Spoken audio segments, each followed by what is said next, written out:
बच्चों, तो हम वापस आ चुके हैं। आज क्या लेकर आए हैं हम? सॉलिड स्टेट का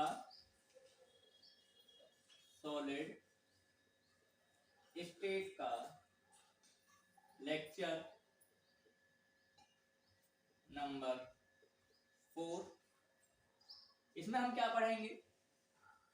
एक तो पढ़ेंगे पैकिंग एफिशिएंसी, दो चीज पढ़ने वाले हैं इसमें। किस किस के लिए है ये? क्लास 12 और नीट के लिए जरूरी। ठीक है, हमारा मेन फोकस जो है वो नीट पर है। इसमें हम क्या क्या पढ़ेंगे? पहली बात पैकिंग एफिशिएंसी। पैकिंग एफिशिएंसी के बारे में पढ़ेंगे। दो क्वेश्चन हम सॉल्व कराएंगे, दो क्वेश्चन हम होमवर्क में देंगे। ठीक है। दूसरी बात क्या करेंगे? रेडियस रेशियो की बात करेंगे कि रेडियस रेशियो के आधार पर कोऑर्डिनेशन नंबर किस तरह से डिसाइड होता है। Radius ratio and relation with coordination number. ठीक है, इसके ऊपर हम दो क्वेश्चन कराएंगे, दो क्वेश्चन सॉल्व कराएंगे, दो क्वेश्चन होमवर्क में देंगे और हमारी 10 क्वेश्चन की डीपीपी आएगी बाद में जो आती है। ठीक है, इतना काम हम आज करेंगे। क्या क्या करेंगे? पैकिंग एफिशिएंसी के बारे में बात करेंगे कि किस तरह से पैक होता है, किस तरह से आइटम्स में लगे होते हैं और कितनी जगह खाली बचती है, कितनी जगह भरी होती है। तीनों की बात करेंगे। सिंपल क्यूबिक की बात करेंगे, बॉडी स्टैंडर्ड की बात करेंगे, फेस स्टैंडर्ड की बात करेंगे। दो क्वेश्चंस पे कराएंगे, दो क्वेश्चन घर के लिए देंगे। फिर बात करेंगे हम रेडियस रेशियो की, रेडियस रेशियो क्या चीज होती है, रेडियस रेशियो और कोऑर्डिनेशन नंबर में क्या डिफरेंस होता है, क्या रिलेशन होता है, उसके बारे में बात करेंगे। दो क्वेश्चन सॉल्व कराएंगे, दो क्वेश्चन घर के लिए देंगे। लेक्चर को समाप्त करके फिर 10 क्वेश्चन डीपीपी में लगाएंगे। ठीक है, तो बिना वक्त गवाए हुए स्टार्ट करते हैं। मेरा नाम है आकाश राजपूत, आपका हमारा प्यारा सा चैनल लर्न। ठीक, छोटी छोटी चीजें हैं, छोटे छोटे फॉर्मूला हैं, छोटी छोटी चीजें और कुछ नहीं।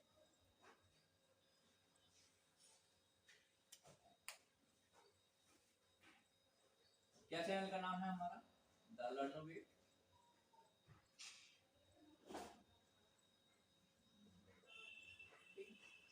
चलिए पहले बात करते हैं पैकिंग एफिशिएंसी की, जिसमें हम बात करेंगे सिंपल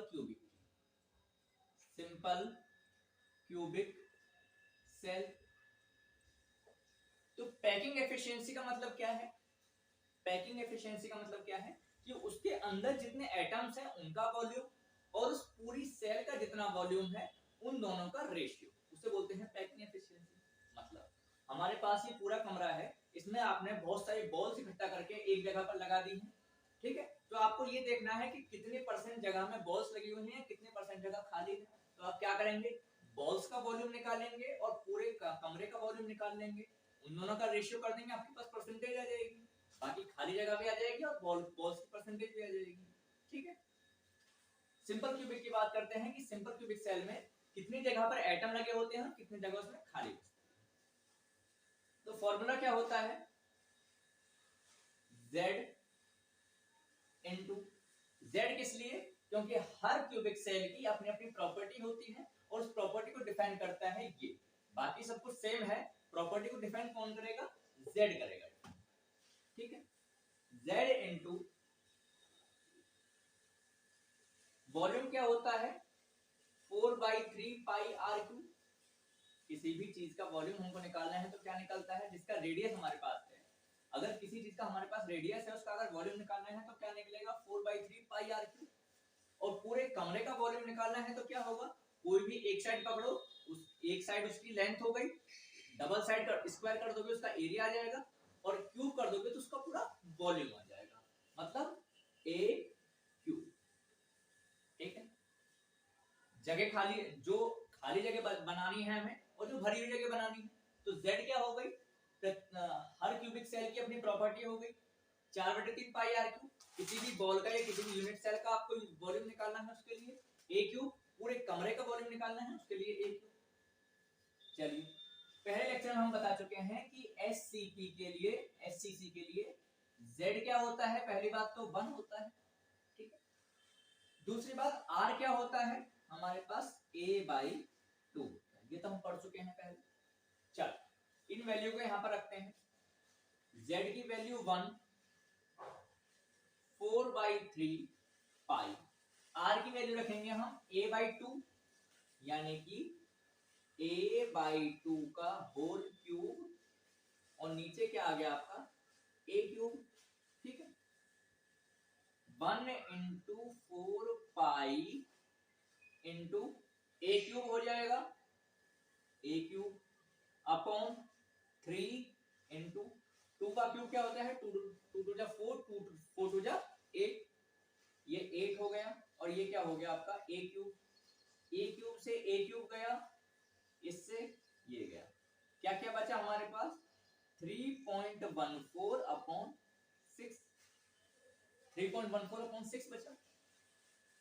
जब इसको आप सॉल्व करोगे तो ये लगभग आएगा 0.52, यानी कि जितने उसमें एटम्स हैं वो उसके 0.52 हिस्से में उपस्थित हैं, और बाकी हिस्से में खाली जगह उपस्थित। 0.52 का मतलब है कि 52% में उसके एटम्स हैं और 48% में उसकी खाली जगह है, ठीक है। एटम्स और पैकिंग एफिशिएंसी कितनी हो जाएगी हमारे पास 52%।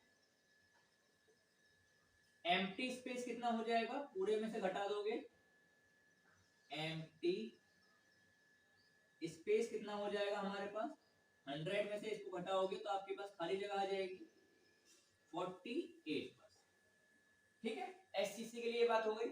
z की वैल्यू हमने 1 रख दी, 4/3, r की वैल्यू हमने a/2 रख दी, पूरा सॉल्व करके नीचे तक लेके आए 52%, 48%। बताओ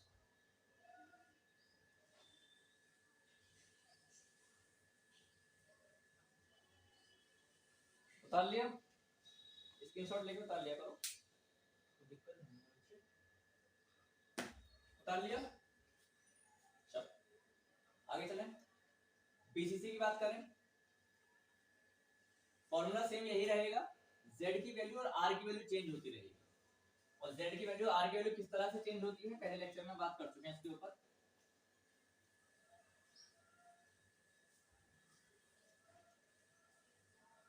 बीसीसी की बात करें, body centre cell, body centred cell. Body centred cell के लिए हम सबसे पहले बात करते हैं कि z की वैल्यू क्या होती है, 2 होती है, बात कर चुके हैं पहले। r की वैल्यू क्या होती है, √3/4a होती है, बात कर चुके हैं पहले। इन दोनों की ही वैल्यू रखनी है, आंसर हमारा आ जाएगा z × 4/3πr³ a cube. z की वैल्यू क्या हो जाएगी 2, 4/3 पाई, r की वैल्यू क्या रखेंगे √3/4 का होल क्यूब, रूट, चलो ऐसे ही करो, √3 यानी कि √3 इंटू √3 इंटू √3, नीचे क्या रख देंगे 4 × 4 × 4, ऊपर a क्यूब भी है, a क्यूब, और नीचे भी a, ठीक है। अब देखो a क्यूब से a क्यूब गया, √3 × √3 क्या होता है 3 हो जाता है, जब किसी भी अंडर रूट का स्क्वायर करते हैं तो क्या हो जाता है अंडर रूट हट जाता है, तो √3 क्या हो जाएगा 3 हो जाएगा, इन दोनों के इक्वल ये चला जाएगा, इसके इक्वल ये चला जाएगा, 2 2 जा 4 चला जाएगा, बचेगा क्या हमारे, देखो 3.14, √3 की वैल्यू 1.732, 1.732 अपॉन, एक ये 2 बचा, एक ये 4 बचा, यानी कि 8, मल्टीप्लाई कर लो, 1 7 3 2 3 1 4, 4 2 जा 8, 4 3 12, 1 कैरी, 4 7 28, 1 29, 2 कैरी, 4 1 4 2 6, 2 3 7 1 3 2 6 3 3 9 3 7 21 2 carry 3 3 2 5 8 4 12 से 18 1 कैरी 7 7 14 9 23 2 कैरी 3 और 4 पॉइंट कितने के बाद लगेगा 3 के बाद 2 के बाद 1 2 3 4 5 पॉइंट लगभग क्या आएगा 5.44 अपॉन, ठीक है। तो लगभग जब आप इसको डिवाइड करोगे, तो क्या आएगा आपका, ये आएगा 0.68 आएगा। मतलब 68% जगह में उसके एटम्स उपस्थित हैं और बाकी 32% जगह में उसका एम्प्टी स्पेस है। मतलब हम क्या लिख सकते हैं लास्ट में, packing efficiency of BCC 68%, empty space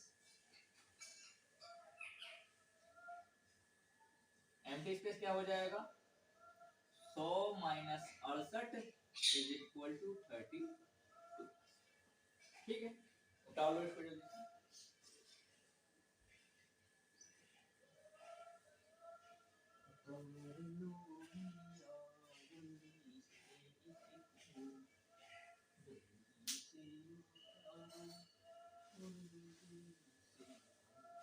उतार लिया, हटा दो।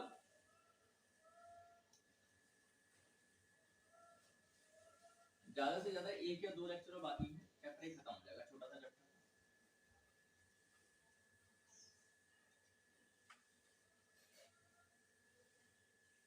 हम कोशिश करेंगे कि एक हफ्ते में आपका एक लेक्चर कंप्लीट हो, मतलब 6 लेक्चर्स में आपकी पूरा chapter complete.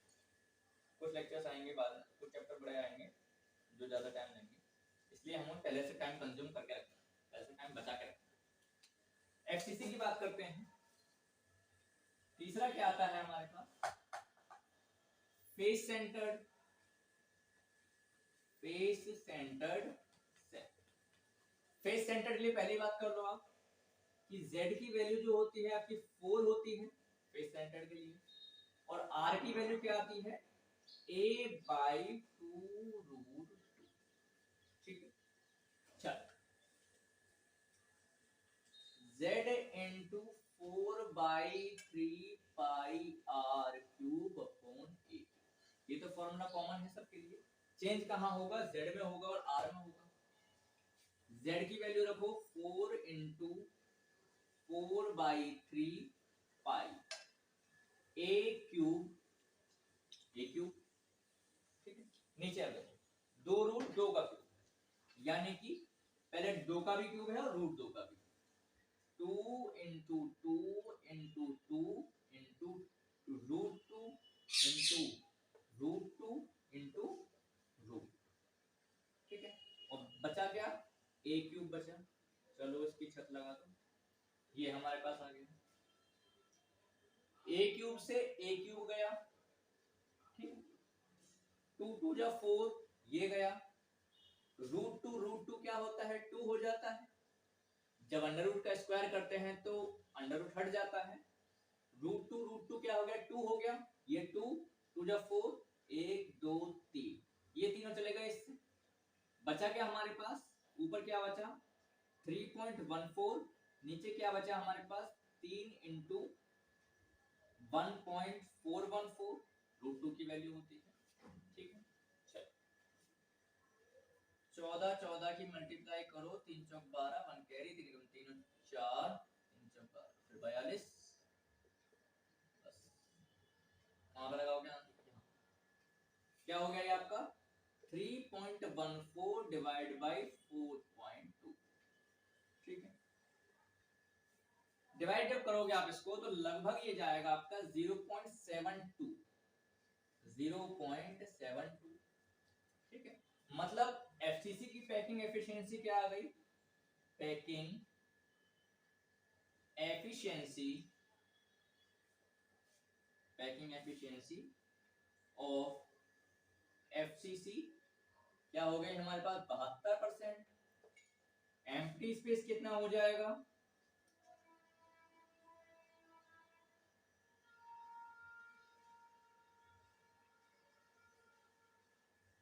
100 minus 72 is equal to 28% खाली जगह है और 72% में उसके एटम। ठीक है, उतार लो इसको जल्दी से, फिर इसके ऊपर दो अच्छे क्वेश्चंस कराते हैं। मिलते हैं पैकिंग एफिशिएंसी के ऊपर क्वेश्चन आ जाएगा, तो एक फार्मूला है सीधा, इसमें कोई वैल्यू चेंज हो ही नहीं सकती, इसमें कोई वैल्यू चेंज नहीं होगी ना, ए की वैल्यू चेंज नहीं करेगा, क्योंकि अगर ए की वैल्यू चेंज करेगा तो ऊपर आर की वैल्यू भी चेंज हो जाएगी, दोनों कट के फिर भी उतना ही आएगा आंसर 72% आएगा। किसी भी क्वेश्चन में करोगे एफिशिएंसी तो वही आनी है, सेल बड़ी हो चाहे छोटी छोटी हो, एफिशिएंसी तो वही आनी है, एफिशिएंसी चेंज नहीं होगी। तो इसमें क्वेश्चन बनने के चांसेस बहुत कम है, क्योंकि z की वैल्यू जो है वो फिक्स है। आप अगर a की वैल्यू चेंज करोगे तो r अपॉन a वाली भी चेंज हो जाएगी, अपने आप वो कट कटा के इतना ही आएगा फिर भी। तो पैकिंग एफिशिएंसी पे ज्यादा क्वेश्चन है, याद रखना। ठीक, आगे चलें, एक छोटी सी बात और करते हैं, रेडियस रेशियो। रेडियस रेशियो क्या कहता है?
रेडियस रेशियो क्या कहता है?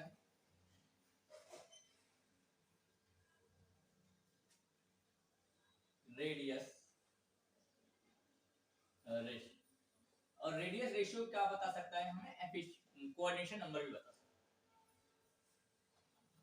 है। रेशियो ऑफ कैटायन, कैटायन मतलब पॉजिटिव चार्ज एंड एनायन यानी कि नेगेटिव चार्ज, मतलब इसका जब पॉजिटिव चार्ज और नेगेटिव चार्ज के रेशियो को ही हम क्या बोलते हैं? रेडियस रेशियो बोलते हैं।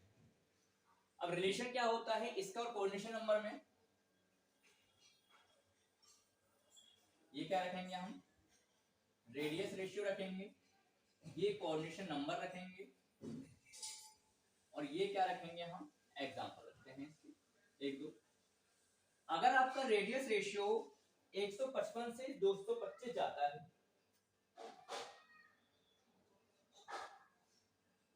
क्या समझे? अगर आपका रेडियस रेशियो 0.155 से लेकर 0.225 जा रहा है तो कोऑर्डिनेशन नंबर होता है आपका 3। स्ट्रक्चर कैसा होता है आपका? Trigonal planar, trigonal planar.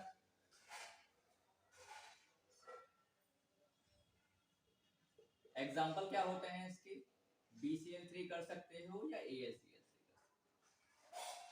अगर आपका रेडियस रेशियो इतने से इतने के बीच में आ रहा है तो कोऑर्डिनेशन नंबर उसका 3 रहेगा, मतलब वो 3 एटम से घिरा होगा, मतलब वो 3 एटम से घिरा होगा, और स्ट्रक्चर कैसा होगा? ट्रायंगल, जैसे BCl Cl और Cl, इस तरह का स्ट्रक्चर होता है जब इनका रेशियो 0.155 से 0.225 आता है। दूसरा देखो, अगर आपका रेशियो 0.225 से लेकर 0.414 जा रहा है तो कोऑर्डिनेशन नंबर 4 होता है, स्ट्रक्चर आपका टेट्राहेड्रल होता है। कैसा होता है? टेट्राहेड्रल होता है, एग्जांपल ले सकते हो आप, क्या ले लो, CCl4 ले लो, CH4 ले लो, स्ट्रक्चर जब बनता है तो वैसे CH4 ले लो। टेट्रागोनल मतलब एक H H H H, sorry triangle हो गया, H H H इस तरह का, ठीक है, सही है। टेट्रागोनल जब बनता है, टेट्राहेड्रल जब बनता है, एग्जांपल सही है, ZNS लगा लो,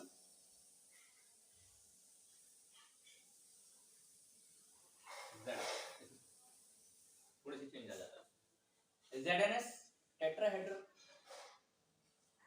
तीसरी बात करते हैं, अगर 0.414 से 0.732 जा रहा है, 0.414 से 0.732 जा रहा है, तो कोऑर्डिनेशन नंबर आपका कितना आएगा, 6 आएगा। ये आपका कैसा जाएगा, हेक्सागोनल।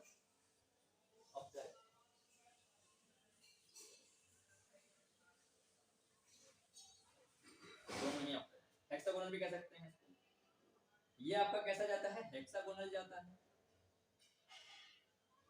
एग्जांपल NaCl, जैसे हमने बताया था, जब स्ट्रक्चर बताया था कि Na का जो एटम होता है वो आसपास कितने एटम से घिरा होता है, 6 Cl एटम से घिरा होता है। उसी तरह से Cl एटम जो होता है वो आसपास 6 Na एटम से घिरा होता है, ठीक है। चौथा देखो,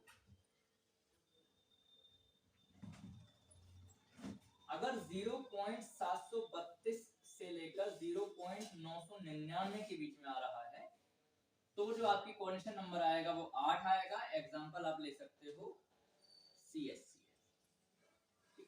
मतलब CHCl का जो भी दिखने में आपको एक जैसा स्ट्रक्चर लग रहा है कि एक CH का है, एक Cl का है, लेकिन जब इसे आप खोल के देखते हो तो इसमें ऐसा होता है कि एक Cl का एटम 8 Cl, एक CH का एटम 8 Cl के एटम से, या एक Cl का एटम 8 CH के एटम से घिरा होता है, ठीक है। तो ये होता है radius ratio, plus upon minus, क्या होता है ये, प्लस अपॉन माइनस 155 से 225 के बीच में जाएगा, कोऑर्डिनेशन नंबर 3 आएगा, ट्रायंगल। 225 से 414 के बीच में जाएगा, कोऑर्डिनेशन नंबर 4 आएगा, टेट्राहेड्रल। 414 से 732 जाएगा, कोऑर्डिनेशन नंबर 6 जाएगा आपका NaCl, इसे आप ऑक्टाहेड्रल बोल सकते हो। 732 से लेकर 999 के बीच में जाएगा तो ऑक्टाहेड्रल यानी कि CHCl, ठीक है। इसी तरीके से टेट्राहेड्रल भी होता है, दिखने में आपको ZNS एक जैसा दिखाई दे रहा है, लेकिन जब आप इसे खोल के देखते हो, इसका 3D स्ट्रक्चर देखते हो, तो इसमें दिखता है कि एक Zn का मॉलिक्यूल जो है वो 4s से, और एक S का मॉलिक्यूल जो है वो 4Zn से, ठीक है। हटा दो इसको, 2 क्वेश्चन कराते हैं, 2 क्वेश्चन घर के लिए, फिर 10 क्वेश्चन डीपीपी में, फिर आप अपने घर answer.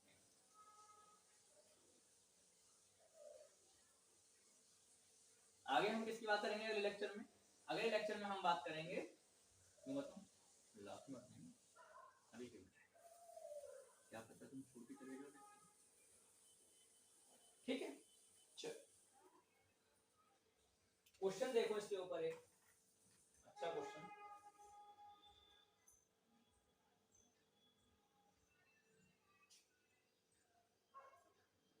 To ions are A plus and B minus, A plus and B minus have radius have radius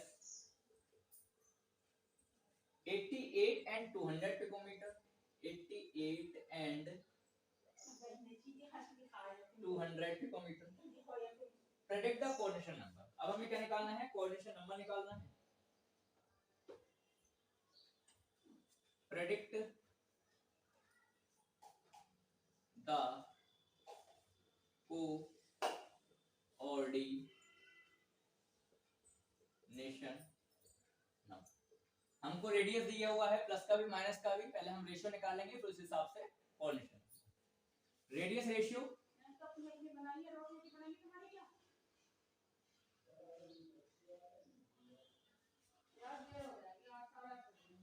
minus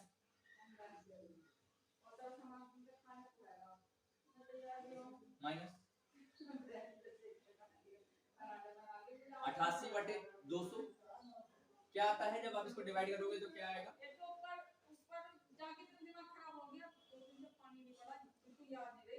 0.44 आ गया। अब हमें क्या पता था, देखो अपने पुराने डाटा में देखो कि 0.414 से लेके 0.732 तक क्या दे रहा था? कोऑर्डिनेशन नंबर 6 दे रहा था। और ये 414 से ज्यादा है, 732 से कम है, तो यानी कि इसका जो कोऑर्डिनेशन नंबर आ जाएगा वो क्या आ जाएगा? 6। ठीक, कोऑर्डिनेशन नंबर क्या आ जाएगा? 6 आ जाएगा। चलें, चल बता दो इसको।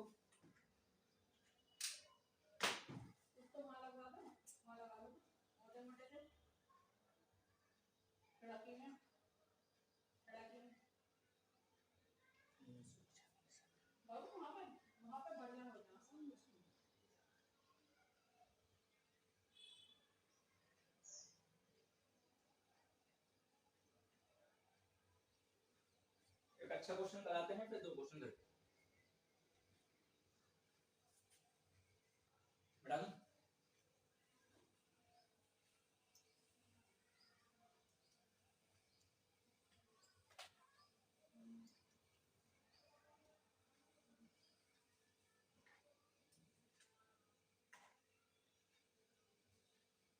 ये दिया है क्वेश्चन हमें, if close packed cation and anion, if close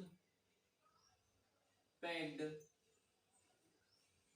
cation and anion is AB type of solid, is AB type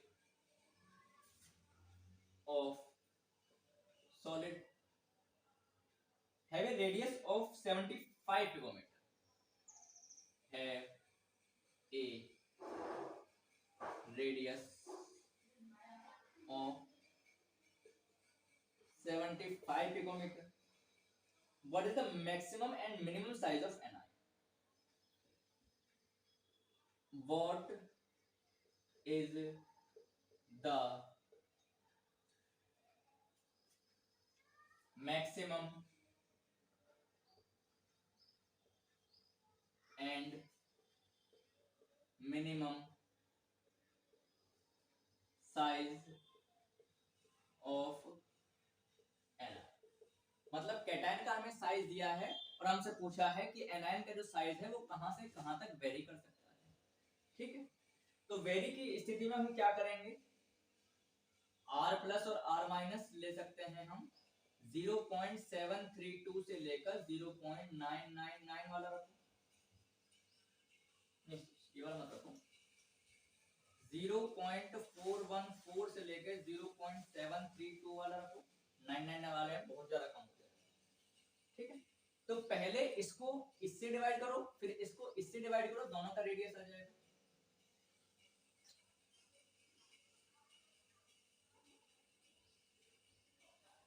अरे हमको ये निकालना है ना, हमको ये निकालना है, तो पहले या तो ये होगी या तो ये होगी, इससे नीचे नहीं जाएगा, इससे ऊपर नहीं जाएगा। ठीक है, तो हमारे पास पहले R प्लस और अपॉन R माइनस की वैल्यू क्या है, हमारे पास 0.414 है। दूसरी बार क्या है, R plus upon R minus की वैल्यू क्या है, 0.732 है। तो हमको R माइनस निकालना है, तो क्या हो जाएगा, R प्लस अपॉन 0.414 यानी कि 75 अपॉन 0.414 यानी कि आ जाएगा आपका लगभग 102.5। इसे देखो, R माइनस लगाना है, R प्लस अपॉन 0.732 75, सॉरी ये गड़बड़ हो गई, ये आता है आपका 181.2। 75 अपॉन 0.732 जब करोगे तो क्या जाएगा आपका 102.5। आगे समझ में, हमसे ये कहा था कि हमको कैटायन की वैल्यू दी हुई थी और मैक्सिमम और मिनिमम साइज पूछा था एनायन का।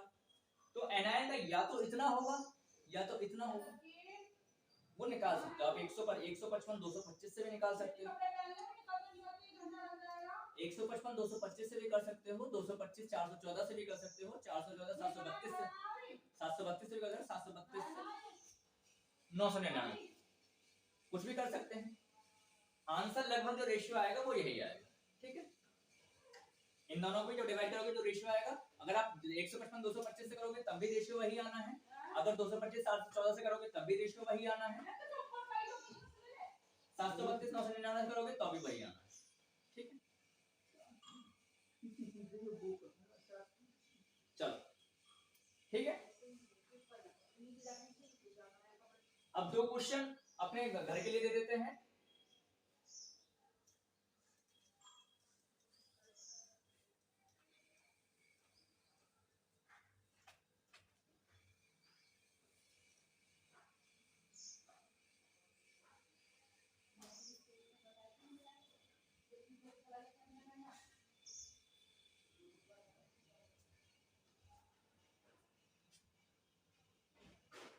Question number 1, for CSCl, the radius of CS and Cl, the radius of CS positive होता है और Cl नेगेटिव होता है। आयंस आर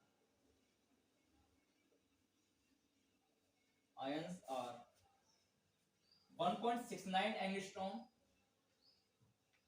एंगस्ट्रॉम का मतलब क्या होता है 10 की पावर -10 मीटर,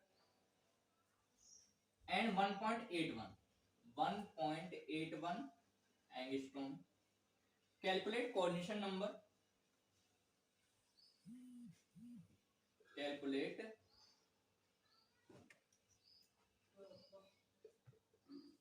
कोऑर्डिनेशन, ठीक है।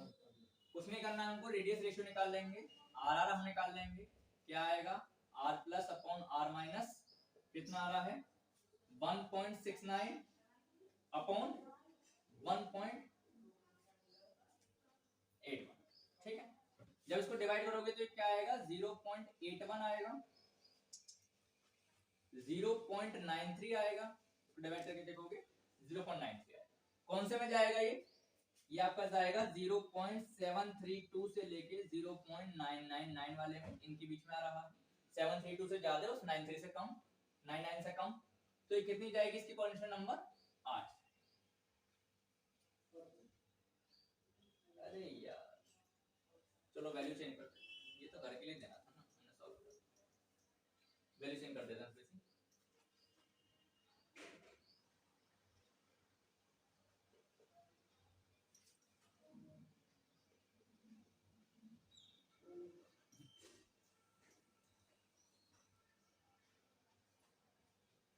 1.79,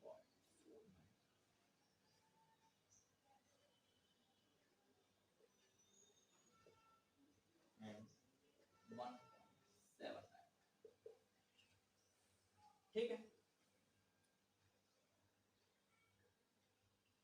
चलें एक क्वेश्चन और देखते हैं अपना अच्छा सा।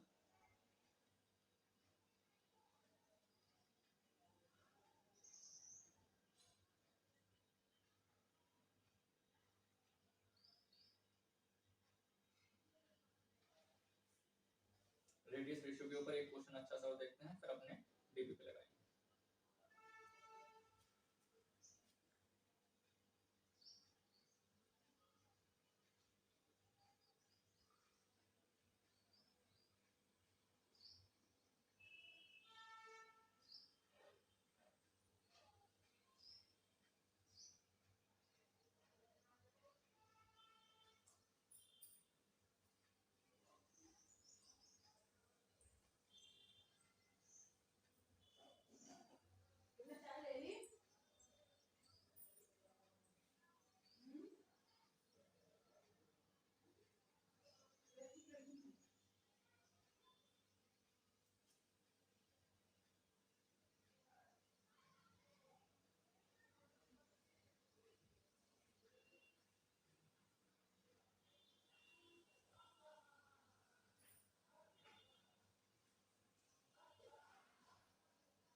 क्वेश्चन नंबर 2 देखो, in the ionic solid AB, in the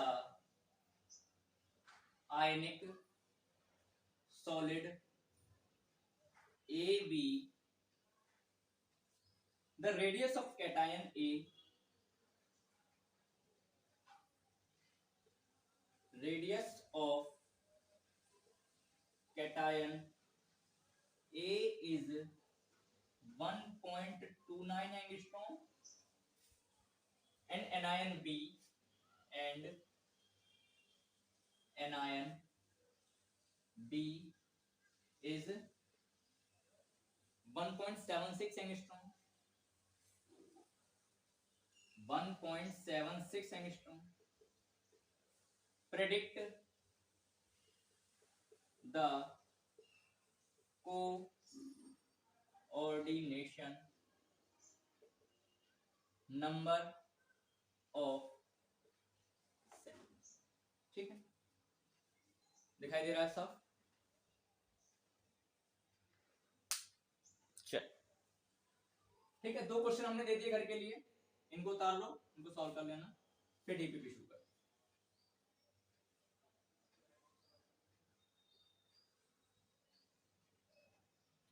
बिठा दूं?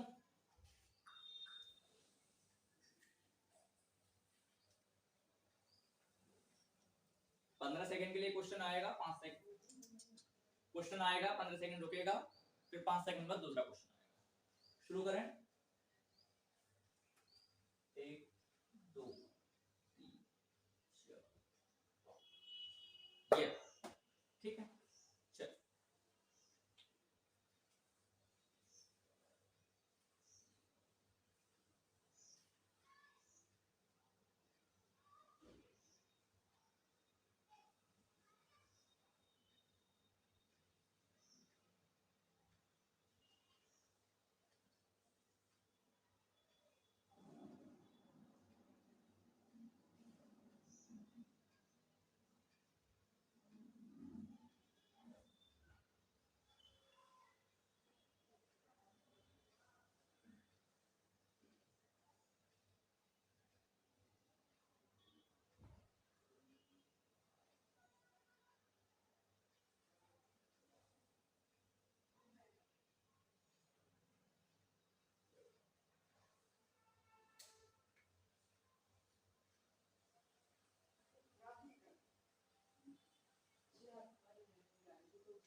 ठीक है, हो गए आपके क्वेश्चन पूरे। तो हमने क्या बात करी इसमें? रेडियस रेशियो की बात कर ली और पैकिंग एफिशिएंसी के बारे में। क्या क्या बात करी? पैकिंग एफिशिएंसी का फॉर्मूला क्या होता है? Z * 4/3 pi r cube upon a cube. 4/3 pi r cube क्यों? क्योंकि हमें किसी वॉल्यूम, उसका वॉल्यूम निकालना है। जो भी हमारे पास बॉल्स हैं या कोई भी सेल के अंदर एटम्स हैं, आयंस हैं, जो भी उनका वॉल्यूम निकालना है। अपॉन में क्या रखना है? पूरी सेल का वॉल्यूम रखना है। परसेंटेज आपकी आ जाएगी। Z की वैल्यू सिंपल क्यूबिक के लिए 1, BCC के लिए 2 और FCC के लिए 4 होती है। R की वैल्यू सिंपल क्यूबिक के लिए R/A/2, BCC के लिए √3/4 और FCC के लिए A/2 2√2 होती है। पूरा सॉल्व करके देखा तो हमें क्या पता चला कि सिंपल क्यूबिक में जो पैकिंग एफिशिएंसी होती है 52% होती है, बीसीसी में 68% होती है और एफसीसी में 72% होती है। सिंपल सी बात ये आ गई। फिर रेडियस रेशियो आ गया। फिर रेडियस रेशियो में हमने क्या देखा कि ऊपर पॉजिटिव चार्ज की रेडियस रखनी है, नीचे नेगेटिव चार्ज की रेडियस रखनी है और रेडियस रेशियो के आधार पर हम कोऑर्डिनेशन नंबर निकाल सकते हैं। अगर 155 0.155 से 0.225 आ रहा तो कोऑर्डिनेशन नंबर कितना आएगा? 3 आएगा। स्ट्रक्चर क्या हो जाएगा आपका? ट्रायगोनल प्लेनर हो जाएगा। 0.225 से 0.414 जाएगा तो स्ट्रक्चर क्या हो जाएगा? टेट्रागोनल हो जाएगा और कोऑर्डिनेशन नंबर क्या आएगा? 4 आएगा। 0.414 से 0.732 जाएगा तो कोऑर्डिनेशन नंबर क्या आएगा? 6 आएगा। स्ट्रक्चर हेक्सागोनल आएगा। एग्जांपल NaCl लगा सकते हो। 0.732 से 0.999 जाएगा तो स्ट्रक्चर क्या आएगा? ऑक्टाहेड्रल आएगा। कोऑर्डिनेशन नंबर 8 आएगा। एग्जांपल ऑफ CaCl लगा सकते हो। उसके बाद हमने 2 क्वेश्चन करा दिए, सॉल्व करा दिए, 2 क्वेश्चन घर के लिए दे दिए, 10 क्वेश्चन की डीपीपी दे दी। पैकिंग एफिशिएंसी का क्वेश्चन नहीं आता है, क्यों? क्योंकि उसमें कोई भी वैल्यू ऐसी नहीं है जिसे वो चेंज कर सकते हैं। Z की वैल्यू फिक्स होती है, उससे कोई भी पर्सन नहीं चेंज कर सकता है। अगर R की वैल्यू चेंज करोगे तो A की वैल्यू अपने आप चेंज हो जाएगी, A की वैल्यू चेंज करोगे तो R की वैल्यू अपने आप चेंज हो जाएगी। कट कट आगे फिर भी वही आना है। ठीक है, तो अगले लेक्चर में हम किसकी बात करेंगे? अगले लेक्चर में हम बात करेंगे सेमीकंडक्टर्स की बात करेंगे या डिफेक्ट की बात। पहले डिफेक्ट की बात करेंगे, किस तरह के डिफेक्ट पाए जाते हैं क्रिस्टल में। उसके बाद अगर टाइम बचा 30 मिनट तक अगर हमारे डिफेक्ट कंप्लीट हो गए तो हम सेमीकंडक्टर की बात करेंगे, वरना उससे अगले लेक्चर में। तब तक पढ़ते रहिए, खुश रहिए। All the very